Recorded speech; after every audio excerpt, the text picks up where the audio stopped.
আসসালামু আলাইকুম। সবাই কেমন আছেন? আশা করি ভালো আছেন। আলহামদুলিল্লাহ আমরাও ভালো আছি। আমার মতো কারা কারা আছেন যাদের রাত্রের বেলা অতিরিক্ত ক্ষুধা লাগে? বিশ্বাস করেন রাত্র হলেই আমার ক্ষুধাটা যে পরিমাণ বেড়ে যায়, সারাদিন আমি না খেয়ে থাকি, কিন্তু রাত্রের বেলা কিছু না কিছু বানাতেই হবে। আজকে তাই বানিয়ে নিলাম ফ্রেঞ্চ ফ্রাই আর ঘরে মেয়োনিজ। এখানে আমি সিদ্ধ ডিমটা নিয়েছিলাম, কিন্তু আমার অতটা ভালো হয়নি, মনে হয় একটু ভুল হয়েছে বানাতে। তো তাও মজা করে খেয়েছি, একটু লবণটা একটু বেশি দিয়ে দিয়েছিলাম তাই আর কি। আর মোটা মোটা আলু ভাজা আমার কাছে ভাল লাগে, অনেকের কাছে চিকন মানে ভাল লাগে, কিন্তু আমার কাছে মোটাটাই ভাল লাগে। এখানে আমি নিয়ে নিলাম আর খেতে ভালোই লাগছিল। সো আপনাদের দিনকাল কেমন চলছে? আলহামদুলিল্লাহ, আশা করি সবাইয়েরই দিনকাল ভালো চলছে।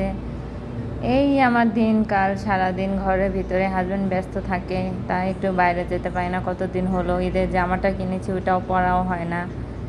যাক, ইনশাল্লাহ একদিন পরে আপনাদের দেখাবো। এখানে আমি খেতে বসে পড়লাম আর সত্যি কথা অনেক মজা লাগতেছিল। ফ্রিজে এখনও রাখা আছে, এখনও মন চাইতেছে আবার বানিয়ে খাই, কিন্তু আমার এত তেলে ভাজা জিনিস আমার মানে এত সহ্য হয় না, পেট ব্যথা করে মাঝে মধ্যেই। সো আমি একটু অ্যাভয়েড করে থাকি।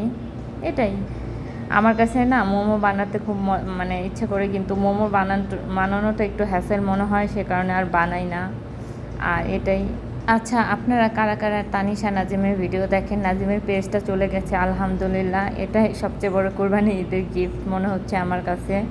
সো এটার জন্য আমি খুবই খুশি আর আশা করি যে আলহামদুলিল্লাহ ওরা যা করেছে তার শাস্তি পাক।